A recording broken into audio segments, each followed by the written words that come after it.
Don't make this health mistake. Comes to the toxicity in your body and the liver health. I'm gonna show you scenario 1, scenario 2. Would a fish make it in your diet? These represent your body, specifically for this scenario, your liver. And inside of your system, you're processing all the environmental toxins, all the toxins you run into all day long, and they add up really fast. So we got Nemo and Nemet. Just here's what we do to ourselves. And we're wondering why 50% of America has fatty liver disease.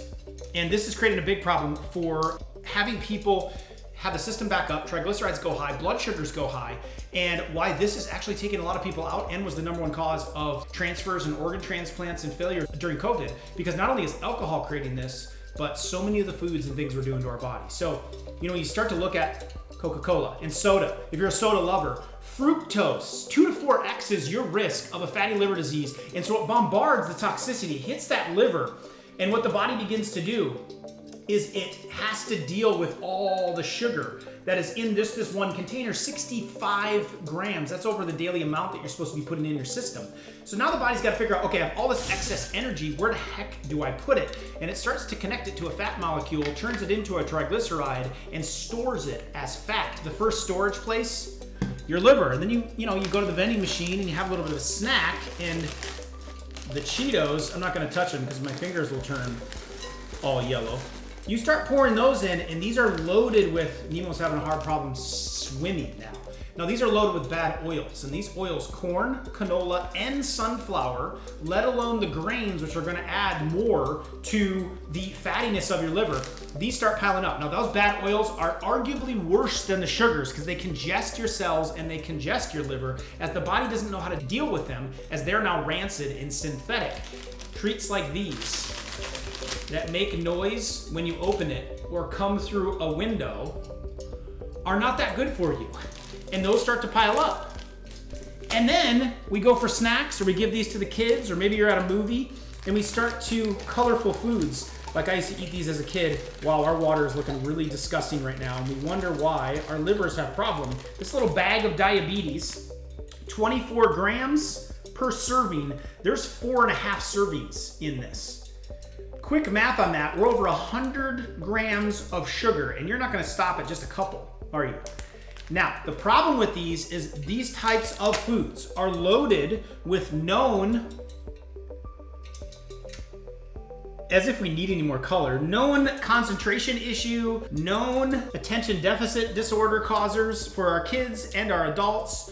Food coloring, food dyes. This one specifically containing yellow 6, red 40, yellow 5, blue 1. Sounds like a NFL cadence, but that is super toxic for the system. It's very hard for the liver to process all of those toxins and fight the sugars and fight the oils all at once.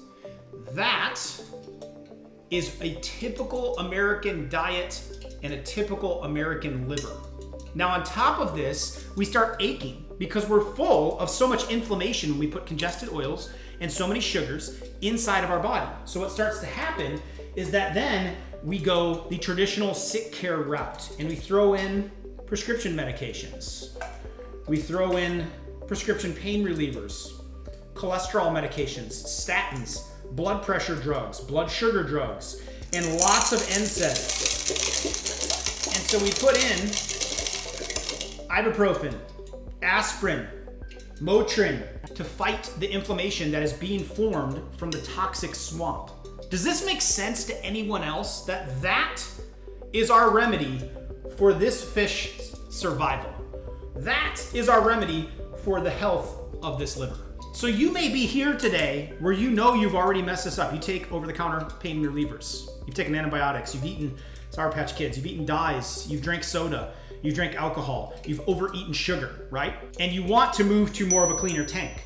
So how do we start to shift that? I'm gonna show you in a moment the foods that'll help benefit it. But step number 1 is starting to walk people through, okay, how do we take some steps and start just clearing out some of the bad water, and then maybe just adding in some good water. This would be step 1, right? So if I taught this to 3rd graders years ago. And I asked them, which fish would you rather be? And they're like, I would rather be this one here. And I'm like, what should we do with this one? Should we just give it these medications? Would that clean up the water? No, they said. If I took the fish out, took Nemo out, and I did fish surgery on Nemo, does that fix the problem here? And they're like, no. I said, what do you need to do in order for that fish not to be sick? And they said, clean up the water. And so that's where any unnecessary drugs that have to go in, how do we fix the cause of some of those problems and maybe get some of the Cheetos out of your life or the bad fats and start scooping some of this out and pouring in some good habits. Maybe you're de-stressing. Maybe we teach you how to cleanse and do a liver cleanse. And maybe we rely a little bit less on pain relievers and pain meds. And we cut back on some of the sugars. It's not that you never eat it again, but maybe you could choose a candy that doesn't have all those dyes in it if you had a sweet tooth, or you can learn how to make something easier, or maybe move your body a little more to clean up a little more of the messiness of it.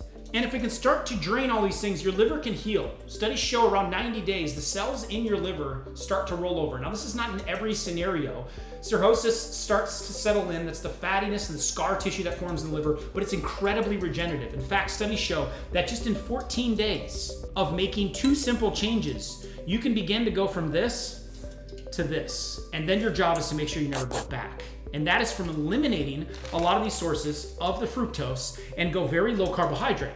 And you can use tools like glucomannan to do this to help lower your blood sugar levels. And then the second thing is to put in liver enhancers to keep the waters clear in the first place. So here's some of my favorite ones, all right? Now, out of the gates, black radish is something that I have regularly. So I had radishes in the fridge, and these are incredible. My mom used to grow just regular radishes in the garden, but these black radishes, they help to detoxify the liver. They're an incredibly good source of them, and these happen to be in season during this. The second video that you can catch below is lemon, right? Lemon itself has bioflavonoids, phytocompounds that help to detoxify the liver. So you could add in some lemon to your water each day, and it's incredibly detoxifying. Now, to prevent it from your teeth, maybe you would not drink it for 180 days straight, but maybe while you're going from this, trying to get over to this, during that 14-day period of time, you just have a glass full of water, fresh water, with some lemon in it in the morning. Another one that helps to control the blood sugar levels is the apple cider vinegar.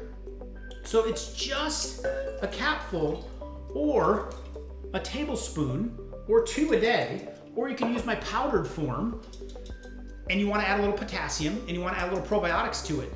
That's going to help control the blood sugar levels while you switch from fructose sugar burner to fat burner. And it helps out your liver during that process.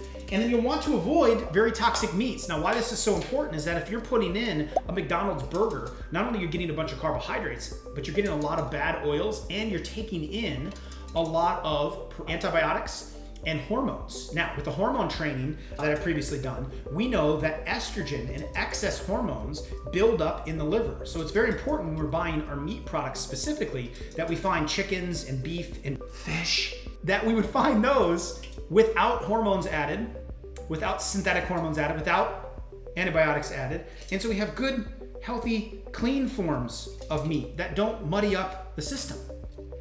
And they're not adding in all those hormones that store up in our liver. And then finally, I use, different supplements. Milk thistle is a good one. I mentioned glucomannan being a good one. I like multivitamins. Your liver needs B vitamins in order to detox. It needs minerals like magnesium and copper. And all of these are in my collagen powder or my detox, or so I like taking this on a daily basis because it gives me glucomannan, milk thistle, and those multivitamins with clean protein sort of all at once. And the protein doesn't have the hormones or antibiotics in it. So that's a good example of what could go in the liver. So you start to see there's a big difference of things you can add in here versus what the liver used to look like. And so there's this stage of detoxing you, flushing the system, doing cleanses, taking at least 14 days to get the sugars out, to get the toxins out, so that the fish can thrive again, and taking it and getting it over into cleaner water.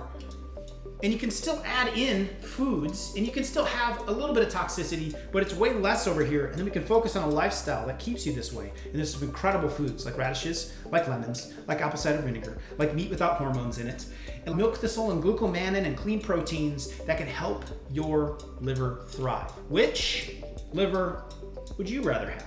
Left, or right. I hope you're over here with me, and the fish are looking good. They're much happier now. Nemo can finally move. He wasn't moving well in the Cheetos. And this analogy to help third graders years ago, that I would travel to schools and I would teach them this message to help them to realize when you're putting all this junk in, your liver's got to deal with all that.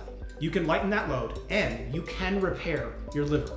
It takes diligence and it takes the right protocol. If you are dealing already with a fatty liver condition, whether it's alcoholic, non-alcoholic, cirrhosis, you have high triglycerides, your energy's down, or you feel like in your joints, inflammation, get you off this way of eating, okay, is a huge part, but also what can we be adding in to flush this out? All right, guys, see you later.